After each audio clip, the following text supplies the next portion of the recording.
pernapasan, ketiga sirkulasinya bagaimana, berikutnya kesadaran dan aktivitas. Ada 5 komponen yang akan kita lihat di Alden score ini adalah sesuatu menentukan apakah pasien layak untuk pindah ke ruangan atau tidak, khusus untuk pasien dewasa. Kalau pada pasien anak-anak kita pakai apa? Steward score. Scoreboard. Steward score. Nah, khusus untuk pasien yang menggunakan anestesi spinal atau regional anestesi, kita pakai Grommet score. Nanti tolong pada saat nanti ada soal, karena pasti soalnya akan soal studi kasus, kalian harus mencermati, ya, akan mencermati misalnya karena banyak soal-soal jebakan. Di situ ada warna kulit, tuliskan sekian, pernapasan sekian, sirkulasi sekian, kesadaran sekian. Tapi karena spinal, kan kita tidak usah melihat bagaimana perubahan warna kulit, pernapasan, kemudian sirkulasi, kesadaran kita nggak usah melihat. Yang kita lihat kalau pasiennya spinal, itu hanya yang kita lihat apa? Gerakan penuh dari tungkal, gerakan motoriknya. Ya, betul. Hanya itu saja. Walaupun nanti soalnya panjang kali lebar, kalau di situ udah ada hanya spinal, ya udah Anda fokus ke arah gerakannya saja. Nah, dikatakan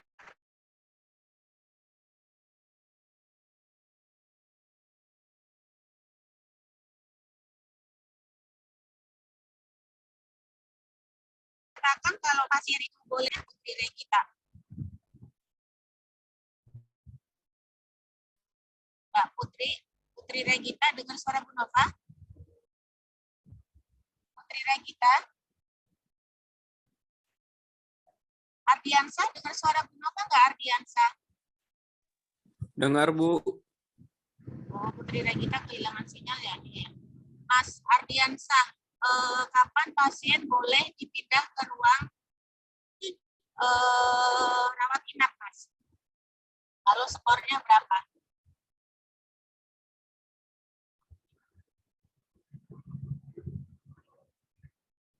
Berapa, Ardiansa?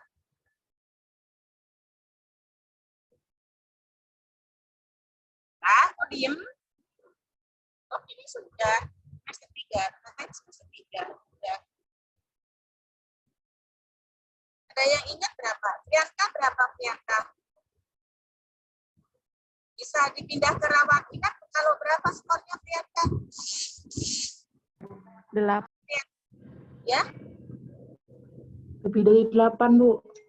Iya, lebih dari 8. Kalau misalnya dia di bawah 8, dia kita pindah kemana? Kita harus apakan pasiennya? Ke ruang ICU. ICU. Pertama, jangan langsung pindah ke ICU. Kalian harus observasi dulu. Rawat selama 2 jam. Nah, selama 2 jam, Anda observasi dulu. Baru dipindah ke HCU atau ICU. Ya, terus kemudian kalau yang anak-anak, penilaian anak-anak itu berbeda skor penilaiannya pada saat ke Alderet. Kalau anak-anak kita yang kita nilai itu adalah pergerakan, pernapasan dan kesadaran. Sekarang saya coba sebelum ke steward deh. Alderet ada yang mau ditanyakan nggak masing-masing komponen dari warna kulit? Kalau dia merah muda skornya 2, pucat skornya 1, sianosis skornya 0. Kalau pernapasan, begitu ada batuk pasiennya, itu langsung kita kasih poin 2. Kalau dia masih dangkal, belum adekuat pernapasannya, kita berikan skor 1. Kalau misalnya dia masih ada bunyi stridor atau snoring, ya, di situ berarti snoring tahu nggak apa? Kayak ngorok. Snoring kok ngorok. Anda harus bisa membedakan apa bedanya snoring, apa bedanya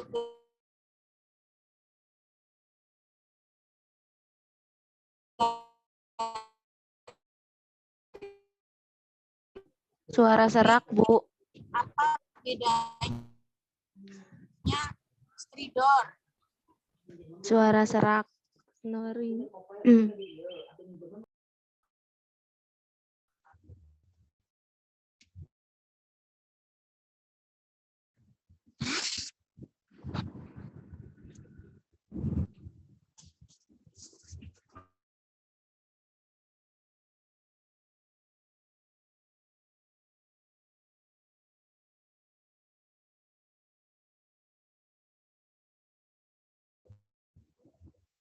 Tes halo, Baru bisa terdengar, Bu. oke.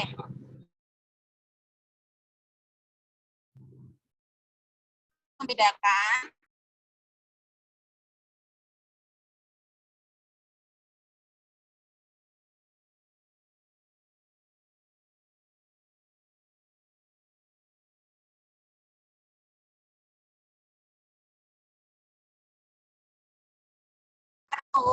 namanya apa?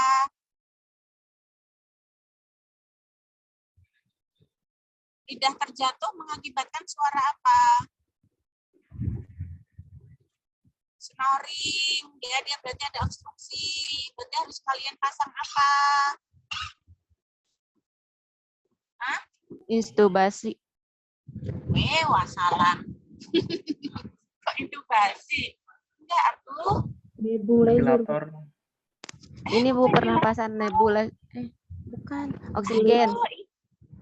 Kalian mah ini tuh Endotrakea bukan, Bu? bukan. Endotrakeal apaan? ETT dong, itu basi. Bukan.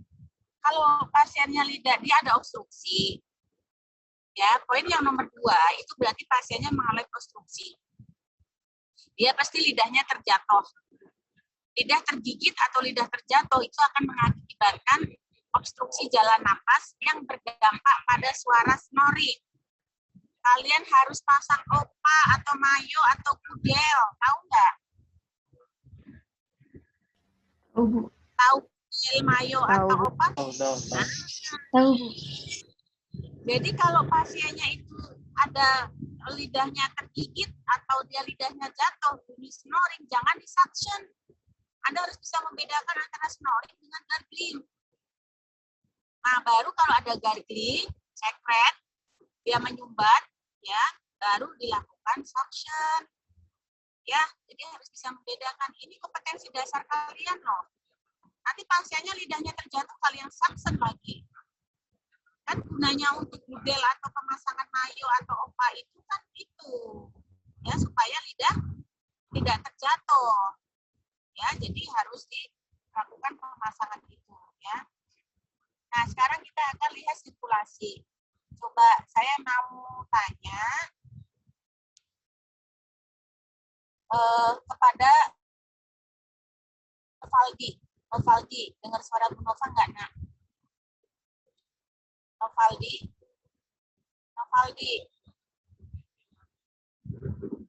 Gimana sih? Apa suara Nanda? Nanda dengar suara Bu Nova nggak, Nanda?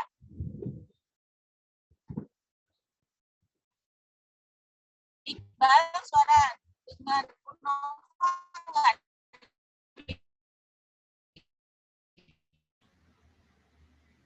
Ibu.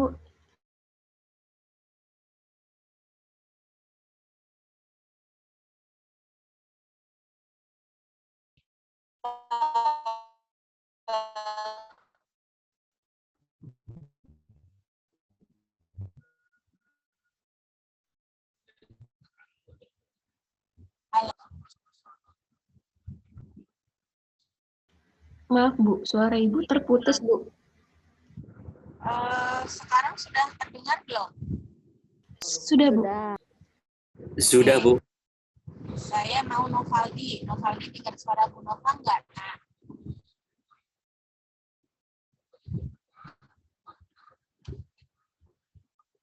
oh iya Novaldi.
Suara Bu Nova terdengar enggak?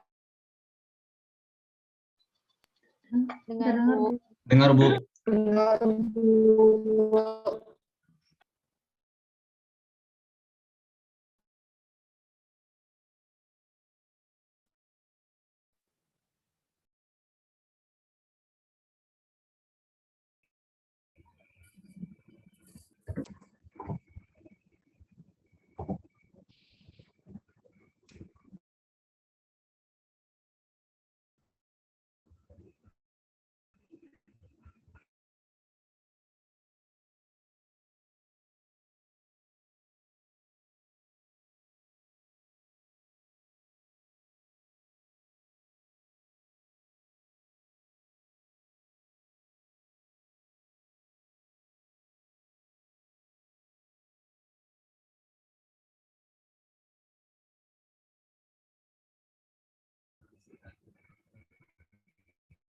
Sekarang suara Bu Nova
dengar belum?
Suara Bu Nova sudah terdengar belum ya? Tes tes. Suara Bu Nova sudah Sudah terdengar? Bu, sudah Bu. Sudah, Bu. Sudah. Oke, bismillah ya. Naik turun. Nah, keluar masuk, keluar masuk. Sirkulasi. Sekarang kita akan bahas sirkulasi. Saya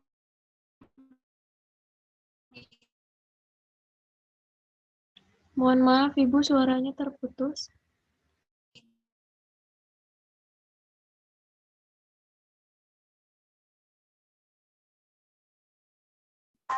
kalian sudah paham belum?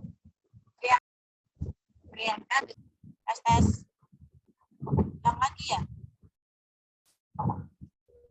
Priyanka, dengar suara Bu Nova dong? Dengar Bu, tapi putus-putus.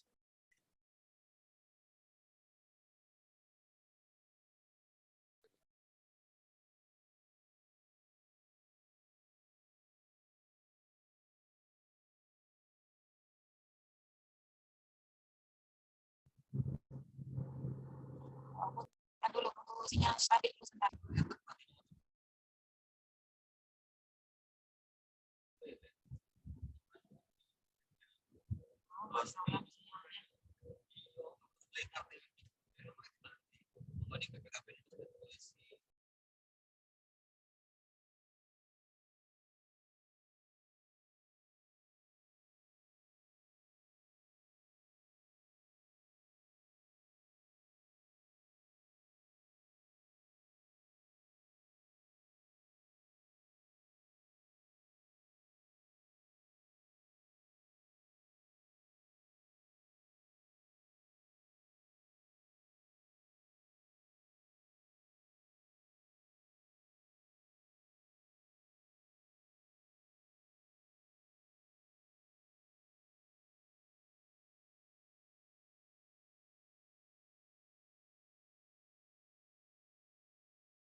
Nova,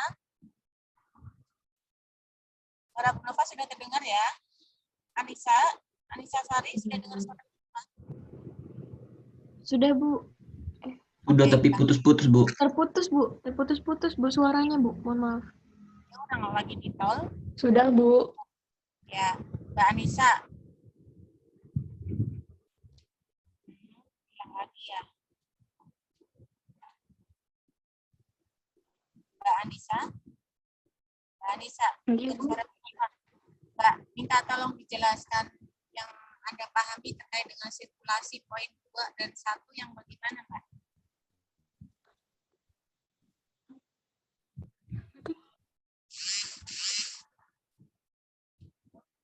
Coba, Mbak, Anda paham nggak yang dimaksud dengan underscore di poin sirkulasi poin 1 dan 2? Anda paham nggak maksudnya? Saya maaf nggak pakai video ya, karena supaya sinyal saya lebih stabil. Kalian aja pakai video. poin 1 dan 2. Apa, Dok? Bedanya apa, Dok?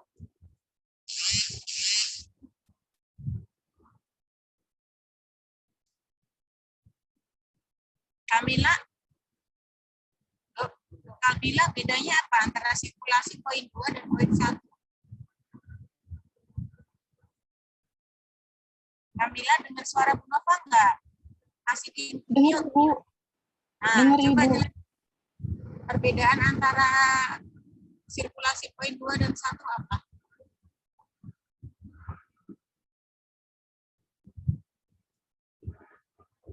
Unmute.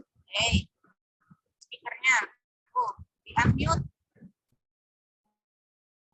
Kamila, Kurang tahu, Ibu. di unmute. Nah, hah? Kurang tahu. Bukannya ini sudah diajarin. Iya.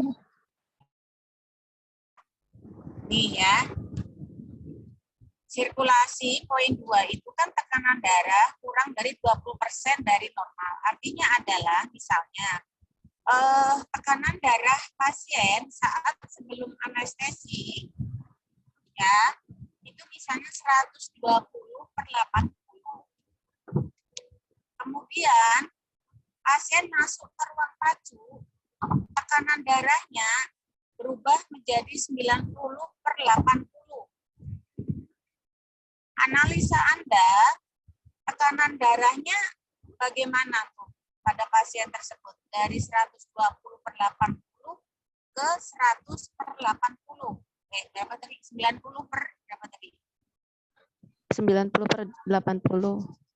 Ya, 90/80. Analisa Anda bagaimana? Tekanan Langsung darahnya kurang. Dari Kurang dari penurunan, Bu. 20%. iya, Dari berarti normal. dia berapa? 120 dari ke 90% dia turun berapa persen tuh? 24%. Misalnya ya 100.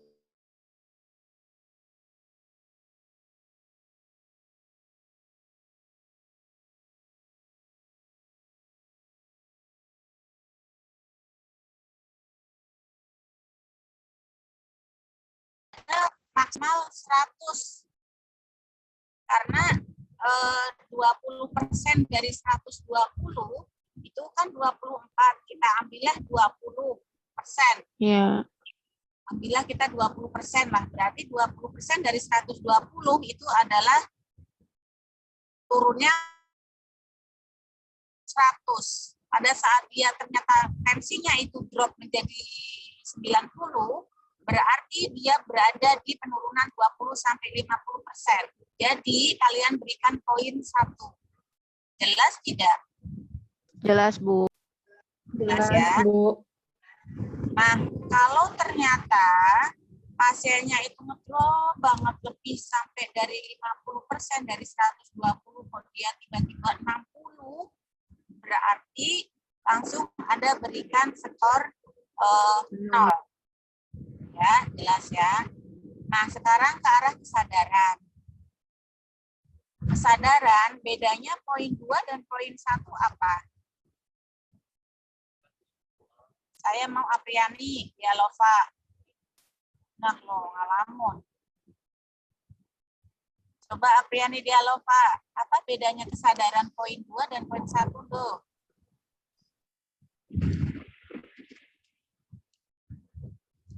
Di-mute, unmute tuh, unmute tuh. Ada Kia. Apa tuh bedanya tuh? Bangun namun cepat kembali tidur. Kalau yang pertama, sadarnya lama, Bu. Salah. Taufik Yulianti, coba tuh. Apa bedanya kesadaran poin 2 dan poin 1?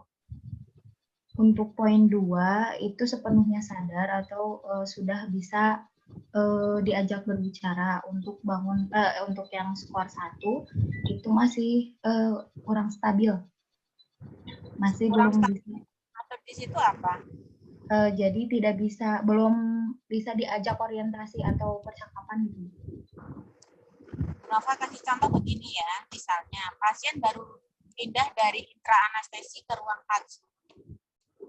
Kemudian Anda memanggil namanya, Pak, misalnya Pak Diki, misalnya. Pak Diki bangun, Pak Diki. Gitu. Pak Diki ini rumahnya ini ya, gitu.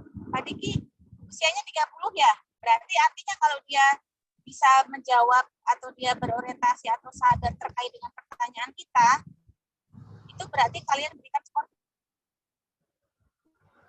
Tapi kalau misalnya Pak Diki bangun, Pak Diki, gitu, dia melek, kemudian tidur lagi, ya, itu berarti kalian berikan skor 1. Paham nggak? Paham, Bu. Ya, paham ya? Jadi pasti kalian pada saat kalian nanti akan menilai pasien Alders score ini di ruang PACU, kalian harus menilai kesadaran pasien dengan cara begitu, dipanggil namanya. Pak Diki, bangun Pak Diki. Pak Diki, operasinya udah selesai, misalnya. Kalau dia bisa berorientasi dengan baik, dia bisa menjawab dengan baik, berarti sadar penuh dia sudah. Tapi kalau misalnya Pak Diki, bangun Pak Diki, operasinya udah selesai. Kemudian dia buka mata, kemudian dia tidur lagi, berarti dia berikan skor 1. Kalau sama sekali kita panggil Pak Diki dia masih merem aja, nggak merespon apa-apa, kita berikan skor 0. Understand ya? Oke, Ya, Bu. next. Aktivitas. Saya minta tolong coba aktivitas, pemahaman kalian terkait dengan aktivitas di sini, itu apa? Aditama. Coba Aditama, jelasin Aditama. Aditama, dengar suara mikrofon enggak? Dengar, Bu. Ya, coba nak dijelaskan sebutan perbedaan dari aktivitas poin 2, aktivitas poin 1. Aktivitas poin 2 itu apa?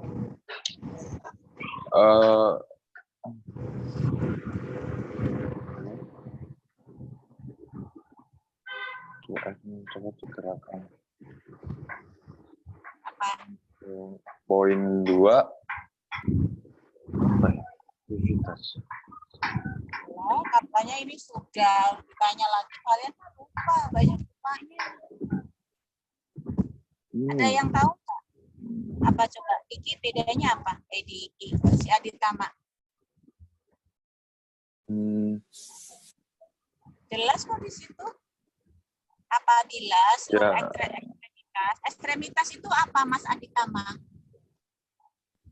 Ekstremitas.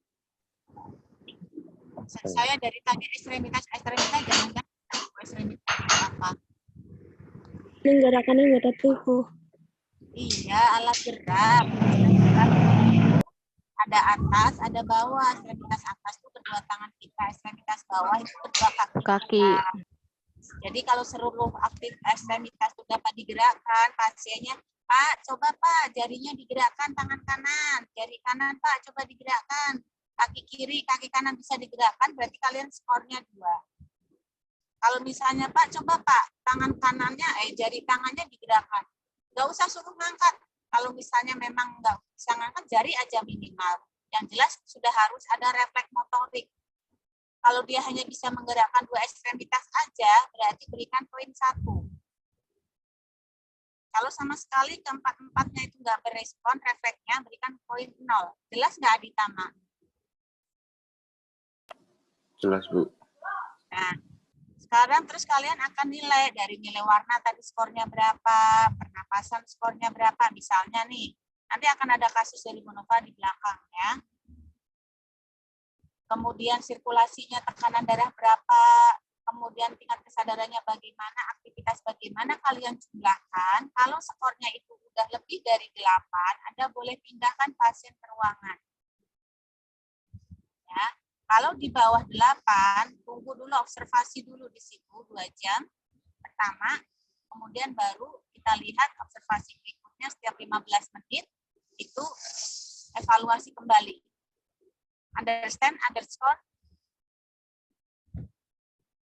Sekarang kita akan pindah ke steward. Steward ada penilaian. Steward, sekarang saya tanya, yang dimaksud batasan kita pakai steward itu usia berapa? Tahu nggak kalian? Rizal, dengan suara Bu Nova nggak Rizal? Kamu akan pakai, Anda akan pakai questionnaire steward itu kalau pasiennya usia berapa, Rizal?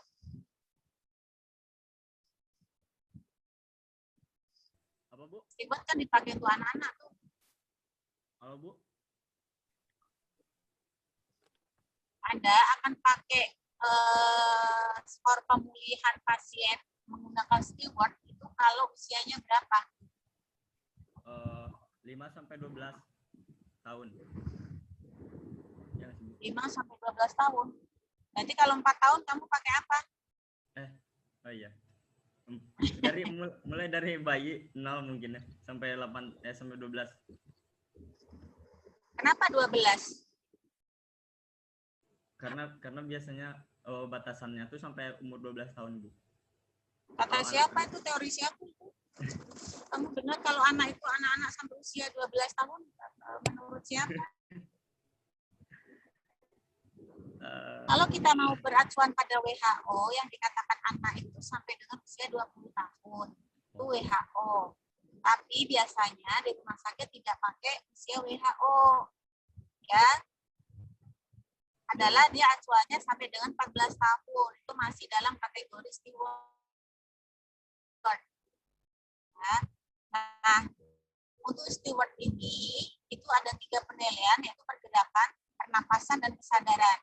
Oke, sekarang saya coba tanya nih ke Mbak Miftahul Munawaroh. Mbak Miftahul Munawaroh, sepemahaman Anda yang terkait dengan poin 2 dan 1 untuk steward pergerakan bertujuan dan gerak tak bertujuan yang kayak gimana, Mbak? Kalau untuk yang pergerakan, mungkin seperti yang tadi, kalau bisa digerakkan semua ekstremitas atas dan bawah, kaki dan tangan, maka akan dinilai poin 2. Jika hanya 2 ekstremitas yang bisa digerakkan, akan diberikan poin 1. Dan jika tidak bisa digerakkan, maka akan dikasih nilai 6. Menurut Mas Salim Rumrah bagaimana? Salim, dengar suara Bu Nova nggak, Salim? Mas Salim? Salim? Nah, wajahmu dimulai.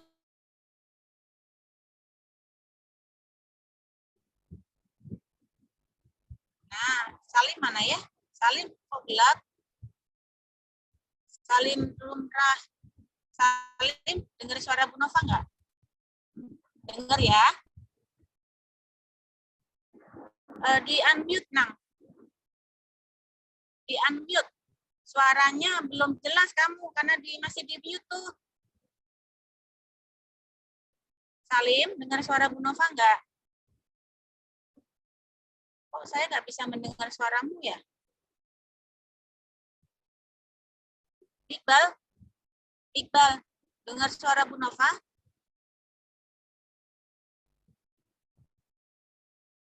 Iqbal? Iya, Bu, dengar, Bu. Ya, Iqbal. Iqbal nyalain videonya, Nang. Oke, mana wajahnya? Kok cuma kepalanya atas? Oh, Nova nggak bisa lihat. Nah, Iqbal, minta tolong sepemahaman Anda untuk yang pergerakan steward poin 2 dan poin 1, bedanya apa?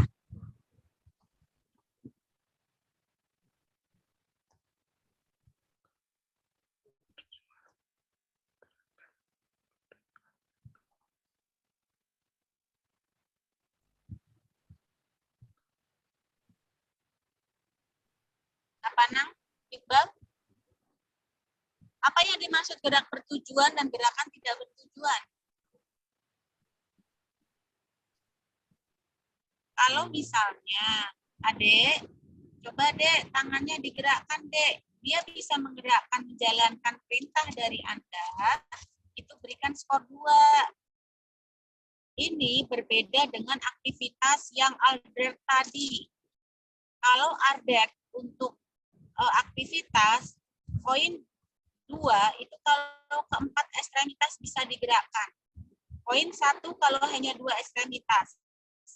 Tapi untuk steward, gerakan bertujuan yang dimaksud di sini adalah pada saat anak atau pasien itu bisa mengikuti perintah yang kalian sampaikan. Adek coba jari tangan kanannya digerakkan, diangkat deh, gitu ya. Jadi dia akan mengikuti perintah Anda, itu berikan skor 2. Dia bisa mengangkat sesuai dengan bagaimana selayaknya orang mengangkat tangan. Tapi kalau misalnya gerakannya Anda minta deh jarinya tangan kanan digerakkan deh, gitu. Tapi dia gerakannya kemana-mana, nggak bertujuan, tidak sesuai dengan apa yang kalian perintahkan, itu berikan skor 1. Sampai di sini jelas tidak? Jelas. Ya, Bu, jelas. Jelas, Bu. Ya. Berikutnya pernapasan. Pernapasan itu sebetulnya hampir sama dengan yang pernapasan tadi. Intinya kalau misalnya pasien atau anak itu sudah ada batuk, berikan skor 2. Artinya pernapasan sudah adekuat. Kalau misalnya dia masih mempertahankan jalan napasnya, artinya pernapasan belum adekuat, dia masih dangkal atau pendek napasnya, kayak gitu, ya, itu berarti berikan skor 1. Kalau ternyata pasien masih butuh bantuan alat oksigen, berikan skor 0. Jadi misalnya, oksigennya kan biasanya nanti pasien begitu dari intraanestesi kemudian pindah ke ruang pacu, itu pasien akan kita kok keluar? Ya. Oh. Ada yang lewat tengah lagi ya? Enggak, ke kiri aja, ke kiri. Nanti masuk lagi ke tol Mangkang.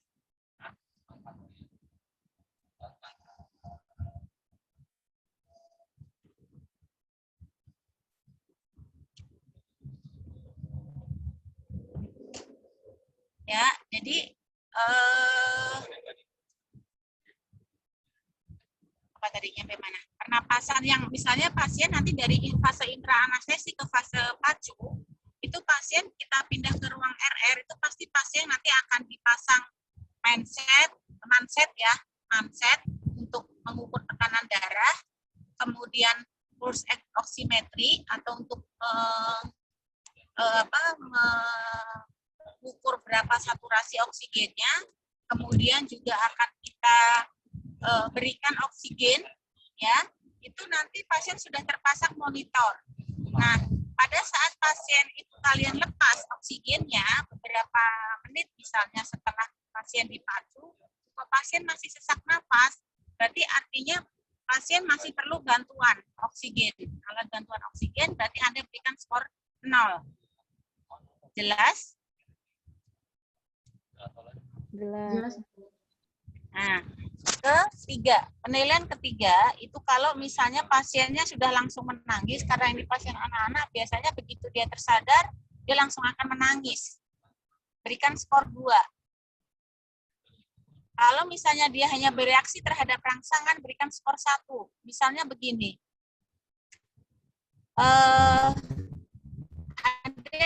Anda panggil gitu, ya, dia belum menangis, tapi begitu Anda panggil Dek, bangun Dek, operasi sudah selesai, gitu ya.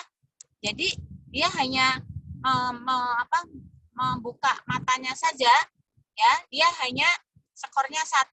Pokoknya intinya kalau dia belum menangis aja, itu dia skornya 1.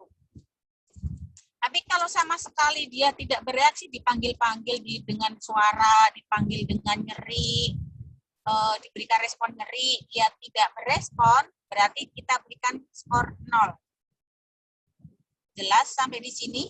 Nanti kalian di kasus mesti pada bingung. Giliran nanti nyampe di soal bingung. Tapi jelas ya, penjelasan masing-masing skor ya. Jelas, Bu. Oke. Jelas, Ibu. Steward itu boleh dipindah itu kalau skornya lebih dari 5. Kalau dia 5, berarti observasi dulu sampai dengan dia poinnya adalah 5 ke atas, lebih dari 5. Ya, gitu. Nah, berikutnya adalah Bromed score. Bromed score ini khusus dipakai untuk anestesi spinal. Yang kita nilai hanya pergerakannya saja. Ya. Kalau misalnya dia poinnya itu 2, ya, dia dapat pindah ke ruangan. Ya. Misalnya nih, gerakan penuh dari tungkai. Kemudian tidak mampu untuk ekstensi tungkai. Tidak mampu untuk menekukan atau memfleksikan lutut. Bahkan yang ketiga tidak mampu memfleksikan pergelangan kaki. Jadi kalau dia kurang dari 2 berarti silahkan Anda pindah. Kalau 3 jangan dipindah. Artinya dia belum bisa mempergerakan atau menekuk bagian pergelangan kaki aja nggak bisa. Jadi jangan dulu dipindah. Jelas sampai di sini? Jelas. Jelas ya. Step berikutnya, Dok.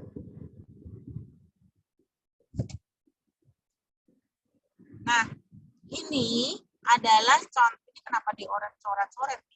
Ada yang nyoret-nyoret. Ya.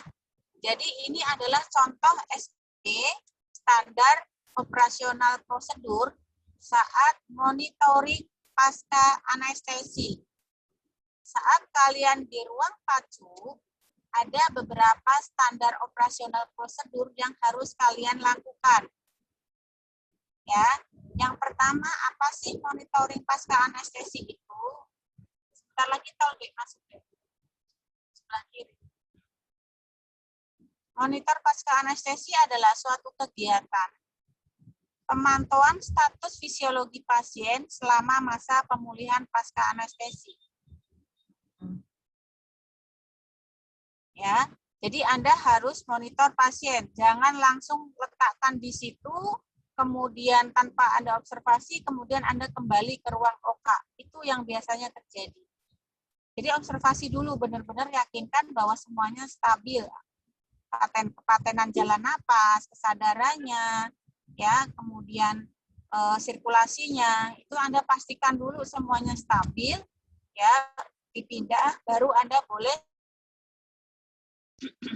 untuk melihat ke ruang intraanestesi. Yang kedua, Anda harus menilai alert score, steward, dan lain sebagainya, yang tadi sudah kita sampaikan. Ada beberapa referensi yang mengatakan Aldet score itu boleh dipindah kalau nilainya lebih dari 9.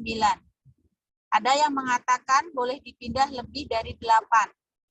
Kita sepakat pakai yang lebih dari 8 baru bisa dipindah. Kalau 9 kalau pakai yang 9 kan berarti 8 nggak boleh dipindah, ya. Tapi kita pakai yang referensi yang lebih dari 8 baru boleh dipindah. Ya, terus berikutnya, Mbak. Jadi dilakukan pemantauan setiap 15 menit. Jadi Anda catat berapa nadinya, tekanan darahnya, ya, kemudian perkedalaman pernapasannya kalian catat setiap 15 menit selama 2 jam pertama. Tapi yang ada di pelayanan itu tidak menunggu 2 jam pertama. Ya, biasanya 15 sampai 30 menit kalau skor Alderet atau Stewart atau Bromage-nya itu sudah memenuhi kriteria, sudah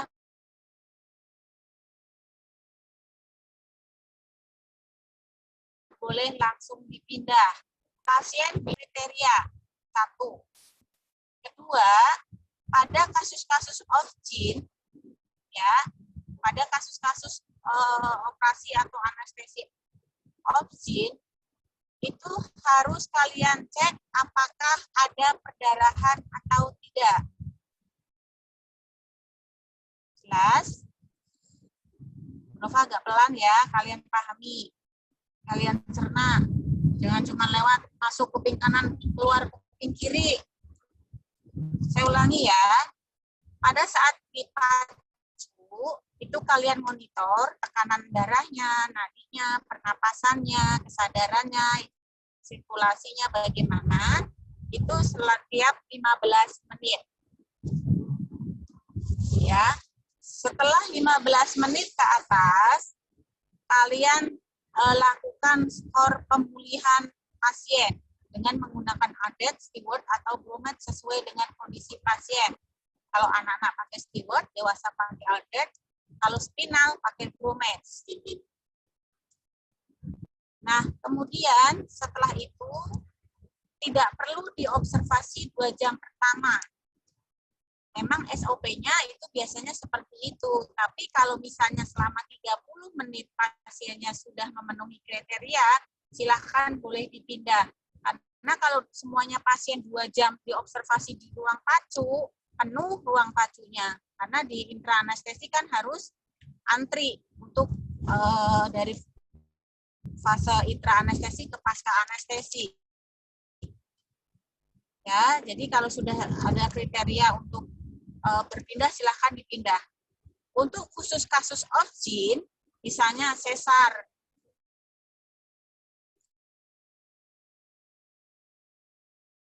dan lain sebagainya, dengar? Mas Ngecupus nggak kedengeran? Halo?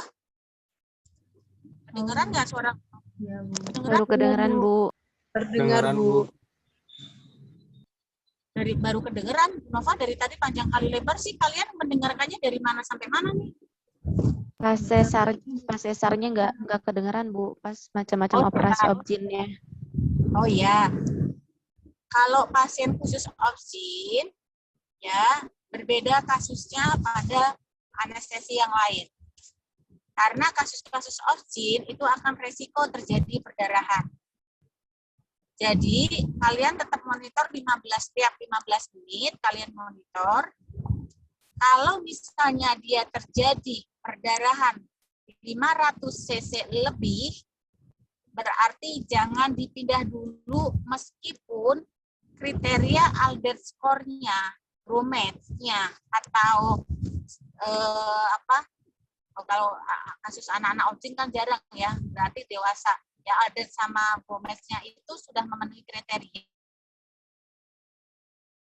Ya, itu jangan langsung dipindah kalau kasus off-gene. Kalian harus monitor dulu. Monitor dulu perdarahannya.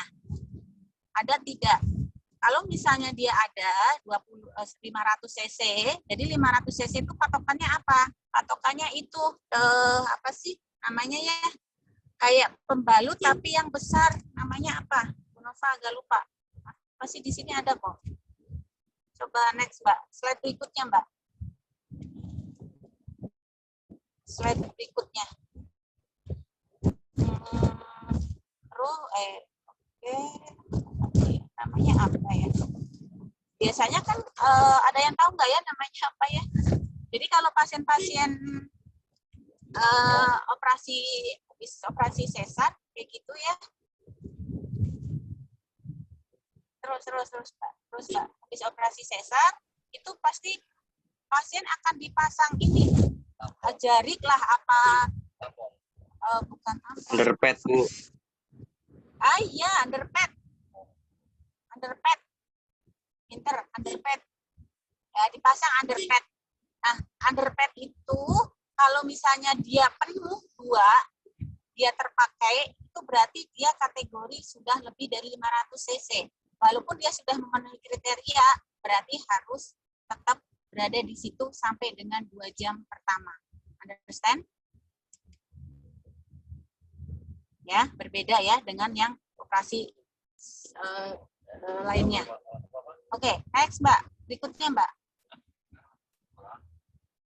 Terus, ini dicoret-coret. Terus. Nah, ini tadi ya, underpad tadi. Nah, ini sekarang nih.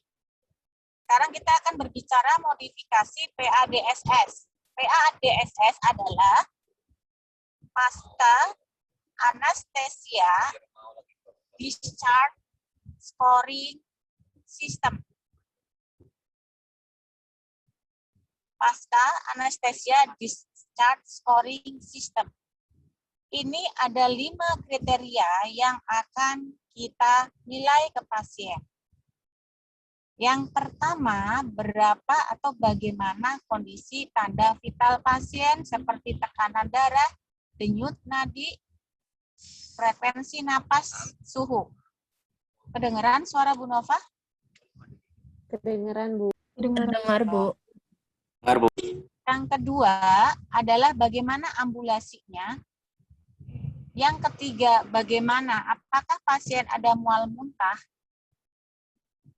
Keempat, apakah pasien mengeluh nyeri, dan kelima adalah apakah ada perdarahan akibat pembedahan. Ingat, PADSS hanya dipakai untuk pasien yang mengalami atau menjalani operasi rawat jalan. Jelas? Kedengeran, Bu Nova? Dengar, Bu. Kedengeran, Ya. Bu. Jadi Kedengaran, misalnya pasien itu menjalani operasi kecil. Operasi kecil itu misalnya apa misalnya? Kiret. Operasi kiret. Kiret itu kan biasanya pasien datang bisa langsung dilakukan. Tergantung ya, ini kiret tidak harus dirawat jalan, bisa juga kiret itu di IBS juga bisa ya, tapi kita bicara kiret-kiret yang kasus-kasus ringan, misalnya bleeding ovum ya, atau tidak adanya janin, jadi dia hanya membersihkan jaringan kantong plasentanya aja, jadi kan dia tidak terlalu berat. Nah, pada kondisi-kondisi operasi ringan yang pasien intinya itu begitu operasi langsung boleh pulang, itu kalian pakainya PADSS ini. Kalian tidak perlu pakai ADET score atau Bromes atau Steward. Anda pakai yang PADSS ini. Ya, ini adalah modifikasi dari ADET score atau kuesioner yang lainnya. Tapi di sini ada penambahan untuk mual muntah dan nyeri serta perdarahan. Tanda vital ini sama ya dengan ADET score. Kalau 20 berarti nilainya 2, 20 sampai 40 skornya 1, dan 0 atau kurang dari 40% berarti dia skornya 0. Kalau pergerakan poinnya 2, pasien sudah mampu berdiri tanpa ada pusing. Kenapa pusing? Itu berarti karena masih ada efek anestesi. Kalau bisa berdiri tapi dengan bantuan atau disokong, berarti dia skornya 1. Kalau dia 0, berarti dia sama sekali belum bisa bergerak atau berdiri karena dia masih ada pusing. Kedengeran suara Bu Nova? Terdengar, Bu. Oke. Berikutnya poin ketiga. Untuk mual muntah, apabila pasien itu masih tanya, ibu masih mual, iya, ya, atau bahkan Anda lihat di situ pasien masih menunjukkan ingin muntah, berarti skornya 2. Ini kalau minimal ya, maaf, balik. 2 itu minimal artinya sudah nggak ada mual, nggak ada muntah. Baru kalau ditanya dia masih mual atau dia ditanya bahkan menunjukkan muntah, berarti dia dalam kondisi masih ada efek anestesi. Karena efek anestesi itu kan menyebabkan mual muntah. Itu berarti berikan skor 0. Tapi kalau misalnya dia sudah mualnya sudah mulai sedikit menghilang, ya, tapi masih tersisa sedikit, itu berikan skor 1. Begitu juga kalau misalnya nyeri. Kalau nyerinya itu misalnya dia sudah hilang, ya, berikan skor 2. Kalau nyeri sedang dan 0 dia masih nyeri berat.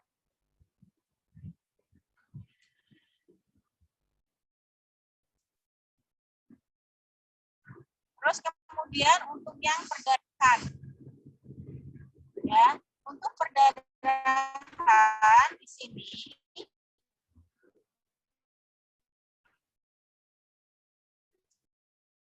ini kategorinya sama dengan yang tadi, lebih dari 2 underpad, 2 penuh berarti dia perdarahannya sedang, ya.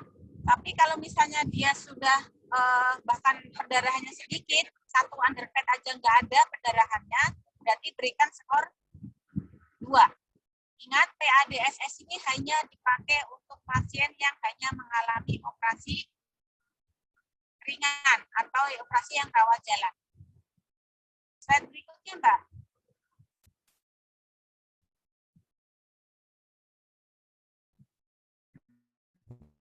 Terus, ini sama.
Oke, jelas ya. Bu Nova izin mematikan kamera karena baterainya udah mau habis. Ini asa ini saya kira kalian sudah di luar kepala. Asa itu ada berapa?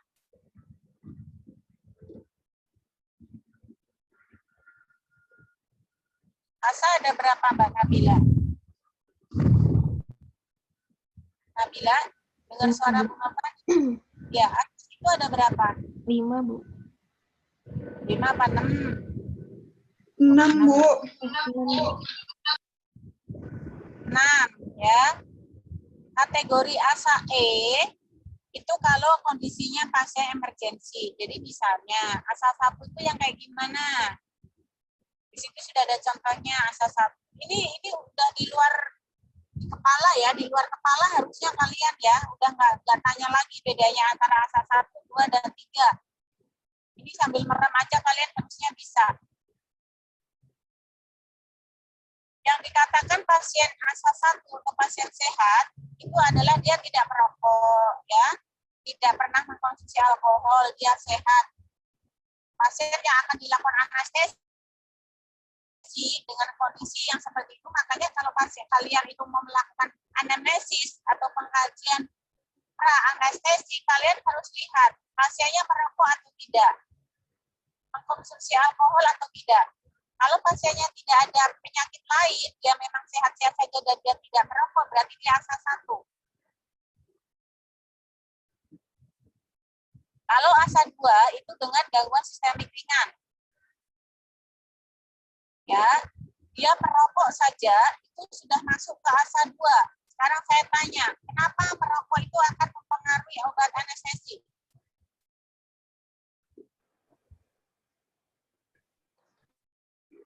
Ada yang tahu kenapa merokok akan berpengaruh ke obat anestesi? Oke. Karena merokok bisa kemungkinannya ada ada kesalahan atau ada bukan kesalahan, ada masalah di paru-parunya, Bu. Terus kenapa? Apa hubungannya? Nantinya berpengaruh ke apa pernapasan pada saat operasi. Terus kalau alkohol? Jadi merokok dan alkohol itu dia akan mempengaruhi efek dari anestesi. Ya, kenapa? Karena zat yang terkandung di dalam rokok yaitu nikotin dan zat yang terkandung di dalam alkohol itu dia akan mengendap di dalam tubuh pasien. Zat-zat itulah nanti yang akan berpengaruh ke efek obat anestesi. Biasanya pasien agak-agak pada pasien perokok dengan pasien alkohol itu akan membutuhkan dosis anestesi yang lebih tinggi dibandingkan dengan yang pasien tidak merokok dan tidak mengkonsumsi alkohol. Ya, jadi ibaratnya di dalam tubuhnya itu dia mempunyai daya resistensi yang tinggi sehingga butuh dosis anestesi yang lebih kuat. Nanti Anda bisa amati ya, pada pasien yang sering merokok atau dia sering mengkonsumsi alkohol, itu misalnya pasien A, ya pasien A usia 26 tahun, ya misalnya pasien akan menjalani operasi laminektomi.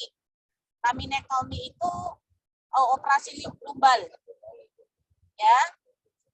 Terus dosisnya misalnya sudah sesuai dengan usia dan berat badannya. Tapi tiba-tiba di tengah-tengah operasi atau di tengah-tengah tindakan anestesi, itu pasiennya utik-utik tangannya.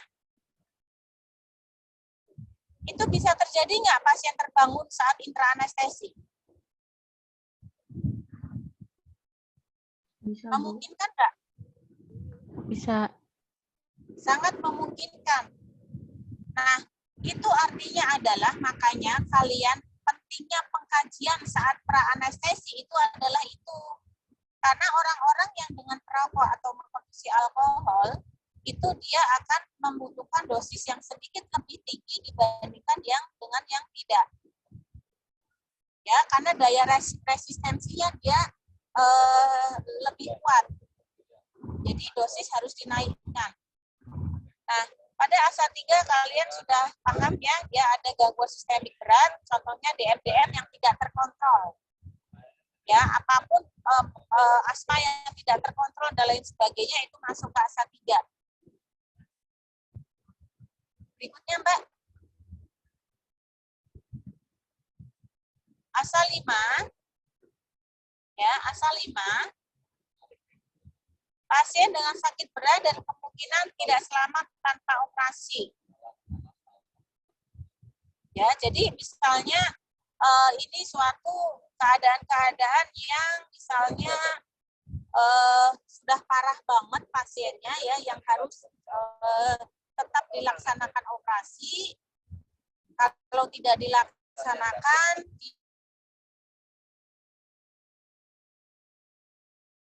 ya, jadi itu masuk ke ASA 5.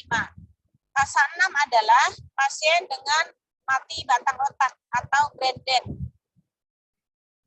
Ya, atau pasien yang menjalani transplantasi organ itu masuk ke dalam ASA 6. Ini Anda harus di luar kepala ya.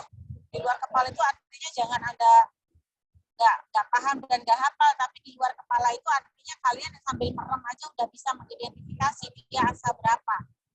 Berikutnya, Mbak. Next, Mbak. Nah, oke. Nah, Anda silahkan baca skenario 1 sampai skenario 6. Oke. Skenario 1. Anda baca 1 menit.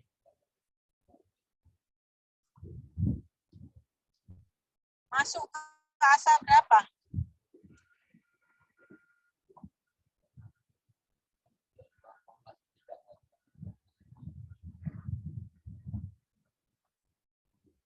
Masuk ASA berapa? Sketsa Skenario 1 masuk asa berapa sketsa?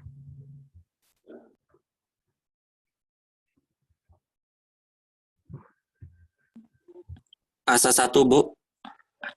Kenapa asa 1?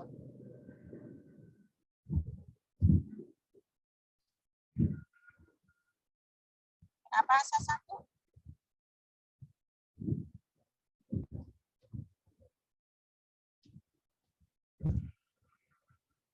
Kenapa nang asa 1?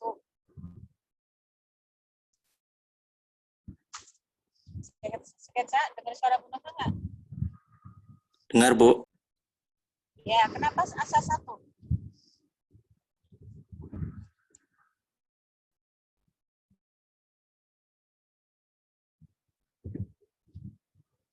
Tuh bagus. Skenario 4, asa berapa?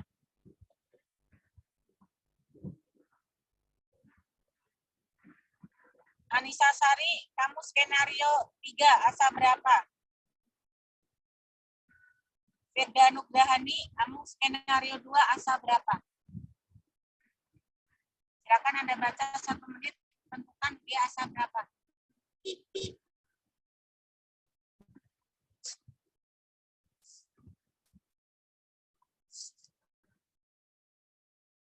Sudah belum?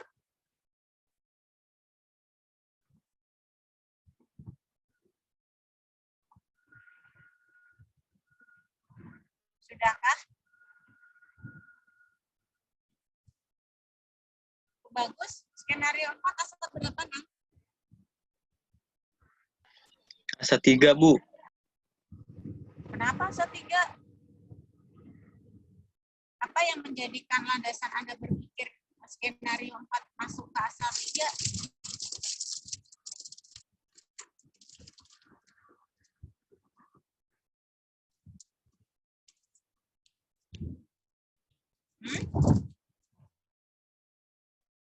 Sebentar, Bu.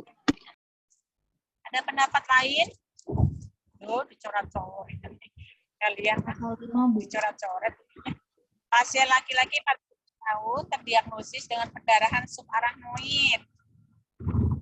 Ya, beberapa jam setelah kejadian, pasien masih sehat, bla bla bla bla bla. Pada pemeriksaan angiografi cerebral ditemukannya adanya aneurisma arteri. Berarti masuk asa berapa? 5. Hah? Asa berapa? 5. Asa 5. Ayo. Asa 5. Kenapa asa 5? Ana itu krani, Bu. Ada Emang kalau pengambilan apa? Gumpalan darah di otak kan, kraniotomi. Jadi kemungkinan selamatnya kemungkinan tidak selamat. Bukan kemungkinan tidak selamatnya terhadap operasi kraniotominya. Iya.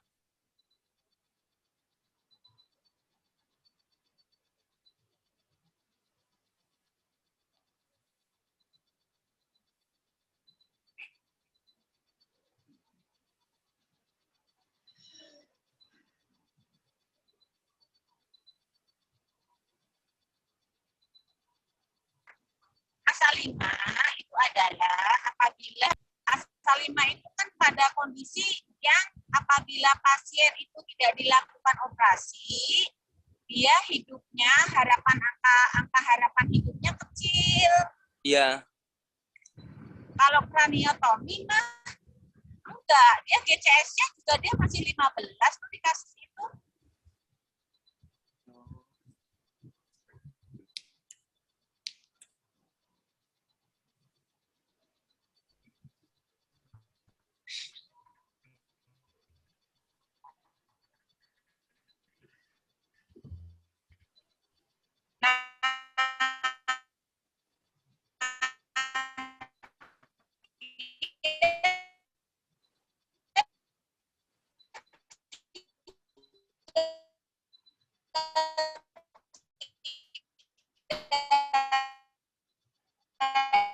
Dari waktu tidak ada riwayat muka di kasus itu GCS ya, pembuluh darah di otaknya itu ada aneurisma. Kira-kira asa berapa?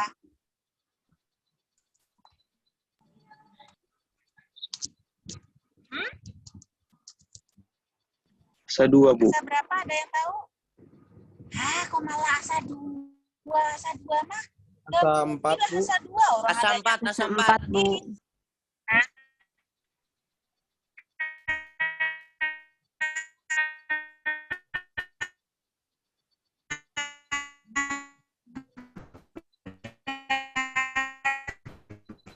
Asa 4 itu apa?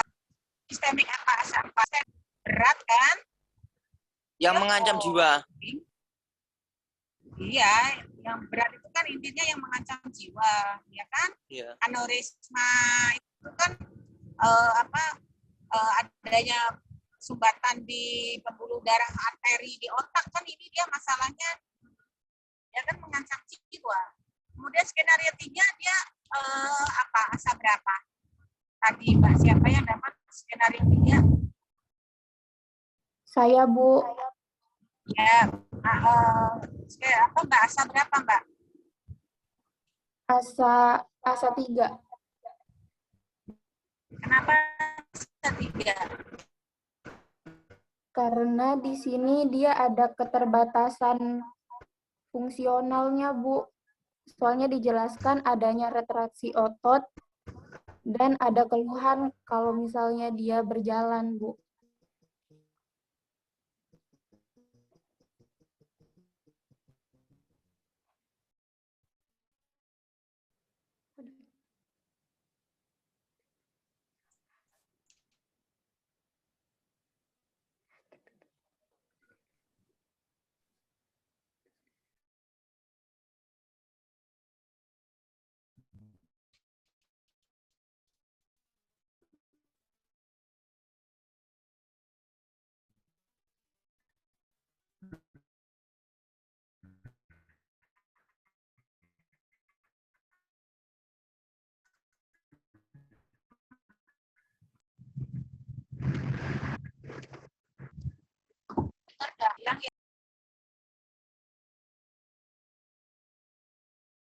Maaf, Bu.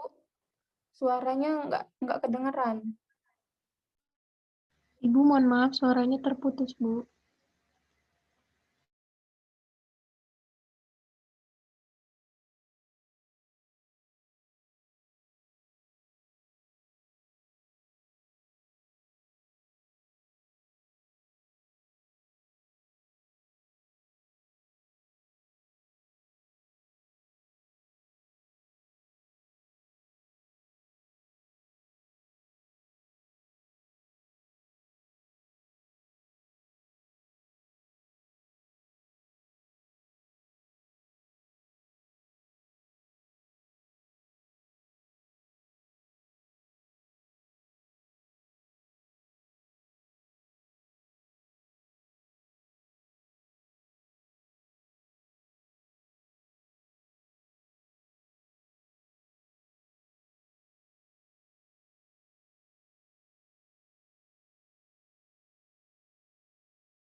Dengar suara Bu Nova, skenario 3, asa 3, karena di situ sistemik ringan.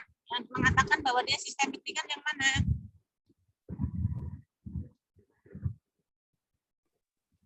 Mengalami sesak nafas saat menaiki tangga atau berjalan, Bu. Oh, ringan sedang maksudnya. Iya, betul. Ya, dia asa 3. Skenario 2 asa berapa? Asa 3, Bu. Skenario 2 kok asa 3? Dari mana? Coba dianalisis Asa lagi. 2, Bu. Oh ya. Iya, dianalisis lagi.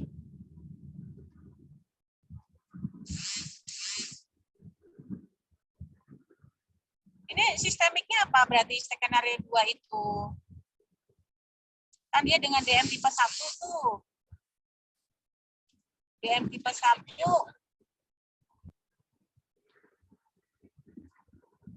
tanpa dia bisa anggap ini kasus ini ya DM tipe 1 kan skena ASA 2 itu kan dia sistemiknya ringan. Sesuatu penyakit yang bisa dia kontrol. Ya. Jadi dia DM tipe 1, kemudian dia ada osteoartritis ya. Tidak ditemukannya adanya artritis di bagian sendi.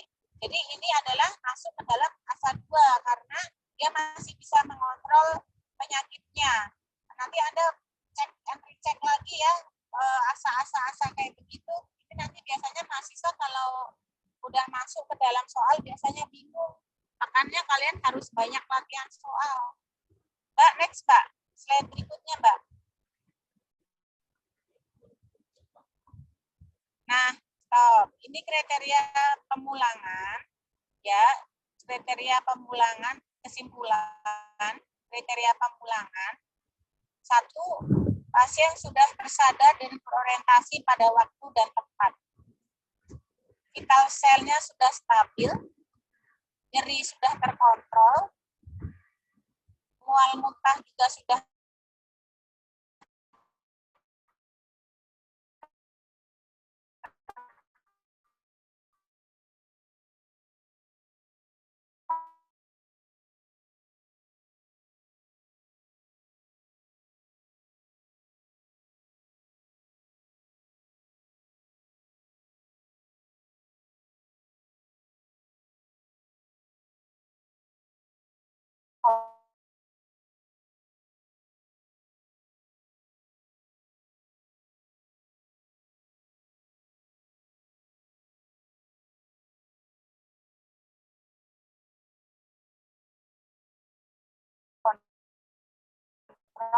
mampu berjalan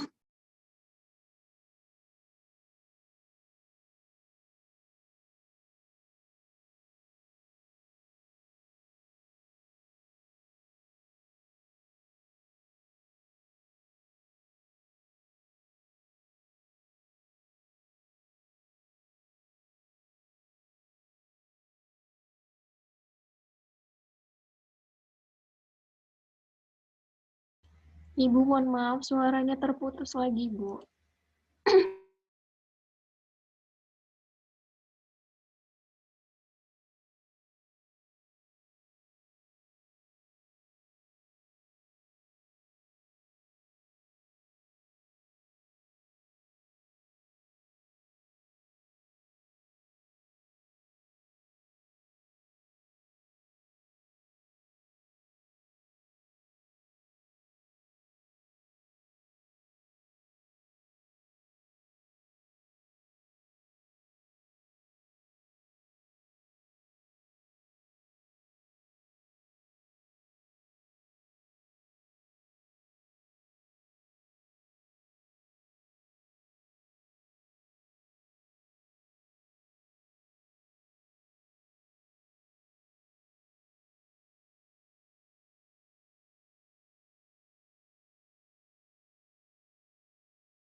dengar suara Bu Nova enggak? Nah, Baru terdengar, Bu.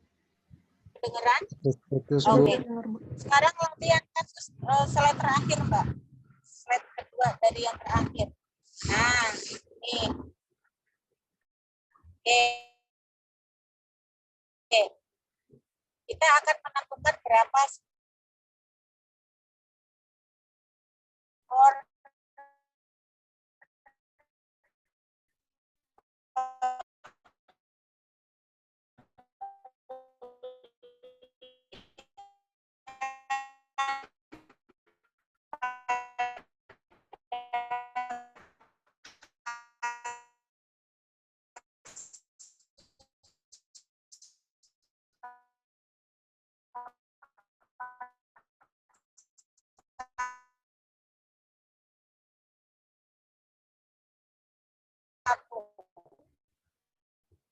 Silakan kalian analisis 1 menit skor berapa? Ya, permatasan radiasi.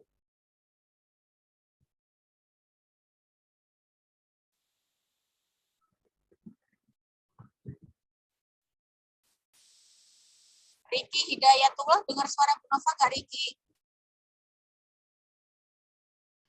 Dengar, Bu.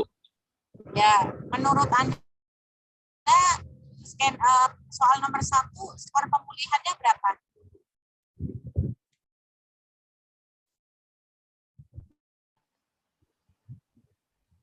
Hmm, 4, Bu. 4. Andri Setiawan, skor pemulihan nomor soal 1 berapa?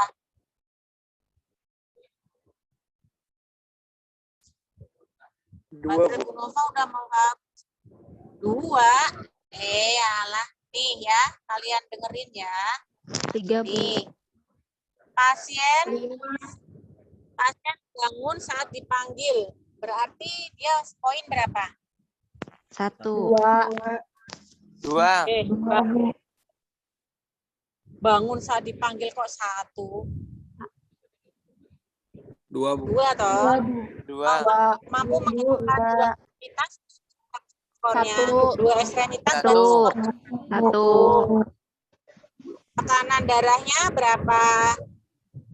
1. 2. 1, Bu. 1, Bu. 1. Berarti berapa total? 4, Bu. 4. 4. 4. Terus kemudian pasien tanpa apnu dan sianosis skornya berapa? 0, Bu. 0. Berarti total ada berapa? 4, Bu. 4. 4, Bu. 4, Bu. 4. 0.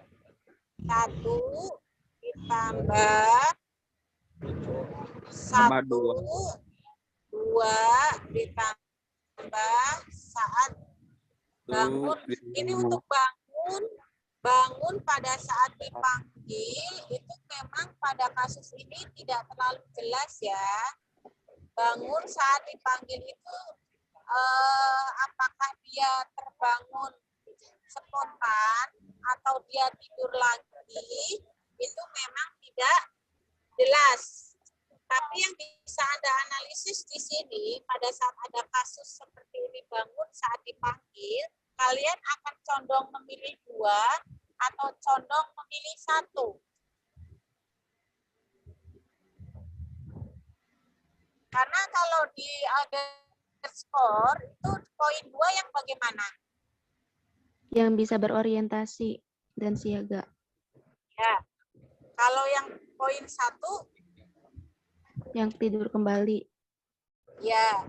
Nah, untuk menganalisis soal ini kalian akan analisis poin nomor skornya 2 atau mau skor 1? Skor 2 karena itu mampu menggerakkan 2 ekstremitas.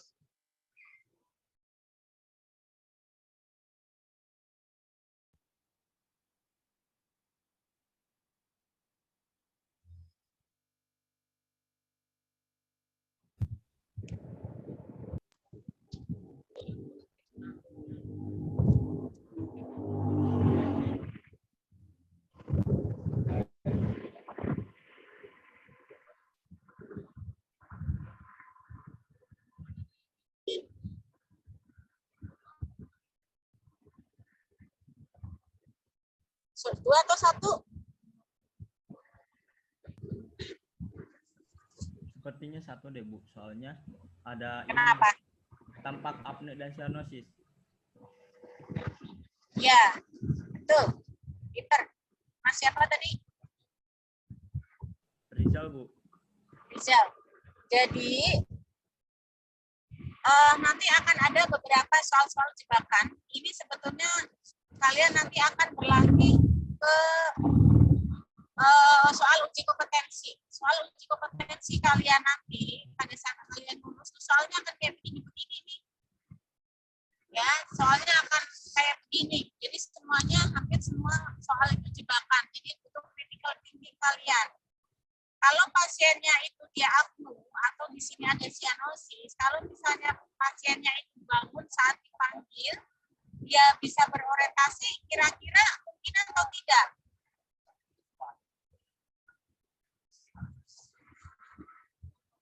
Pasiennya apnu kan berarti napas. Apnu itu dia tidak bernapas, napas dia. Kalau dia bisa berorientasi kan nggak mungkin. Ya, jadi pada skor ini itu lebih kita berorientasinya untuk poin bangun pada saat dipanggil itu adalah 1. Kemudian 2 ekstremitas 1, tekanan darah 1. Berarti poinnya adalah dia 3. Kemudian nomor 2. Nomor 2 silakan siapa yang mau menjawab?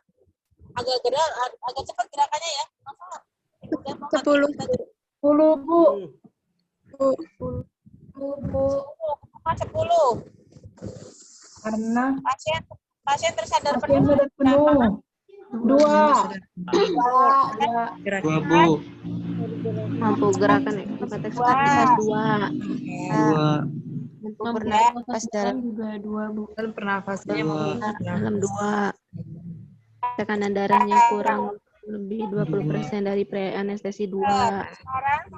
Kulit berwarna kemerahan 2. Kulit berwarna kemerahan 2. Nomor 3, Dok. Berapa skornya?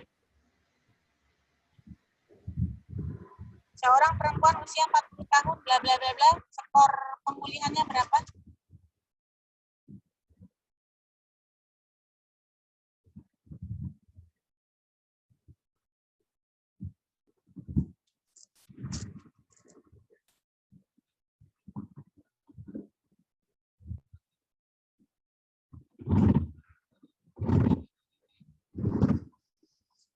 Saya mau yang menjawab adalah Alfian. Alfian Rahmat Syah Zulda. Silakan Alfian. Berapa skornya? Alfian dengar suara Bu Nova.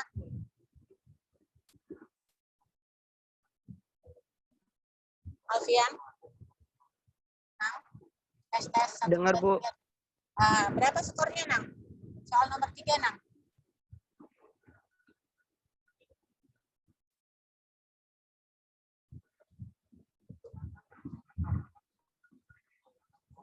Berapa, Nang?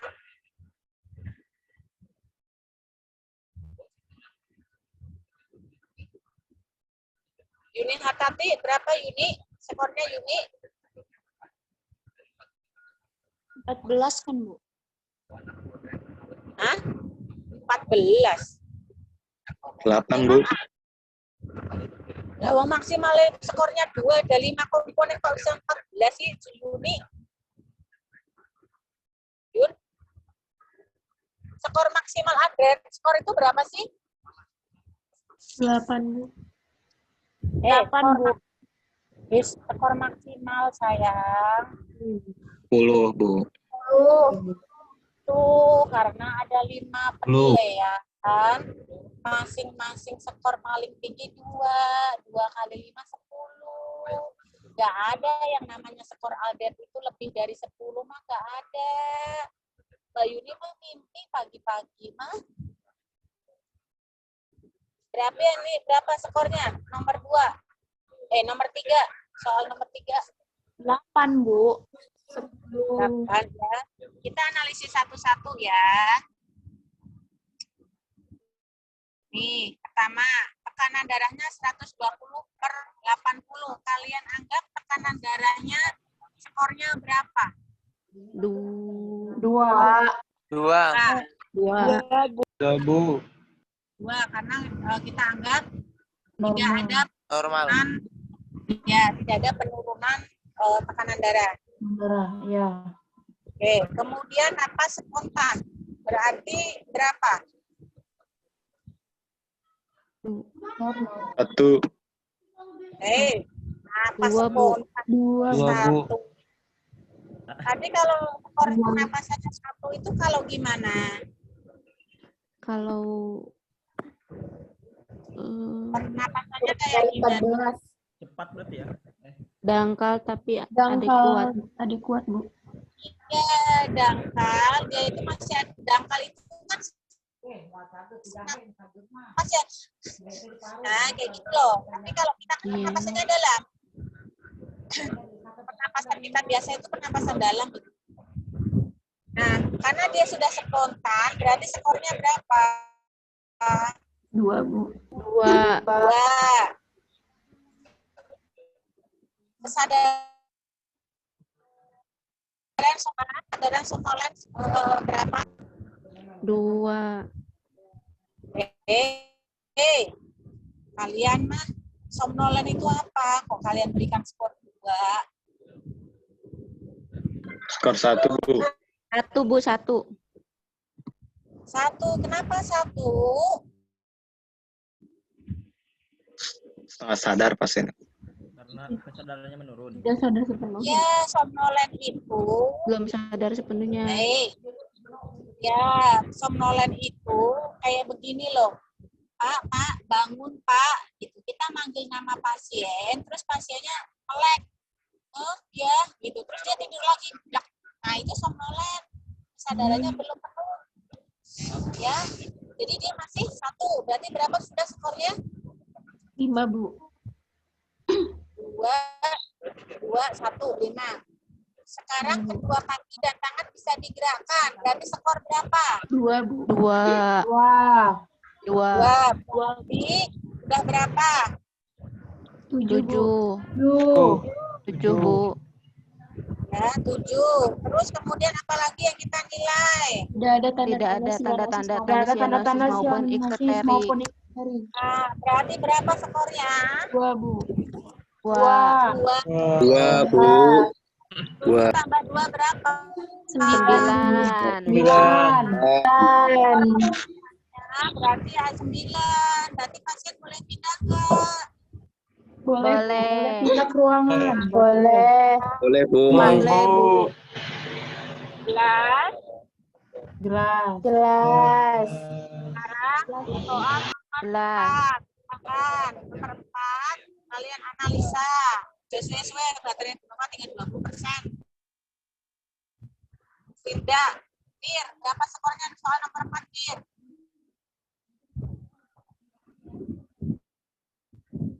1 menit, Fir.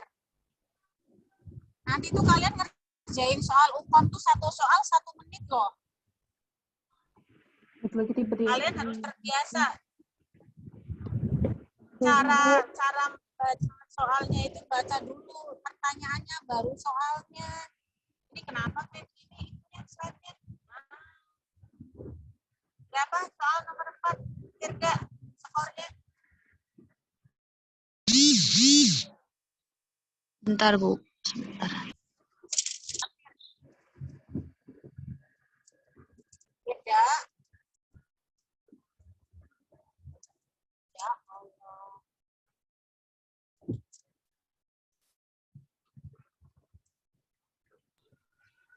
7, Bu. 7, coba Firda. Firda, kita analisa ya. Kamu mau jawab 7 karena kenapa, Firda? Laki-laki tiba di RR pukul sekian. Pasien masih dalam pengaruh anestesi general.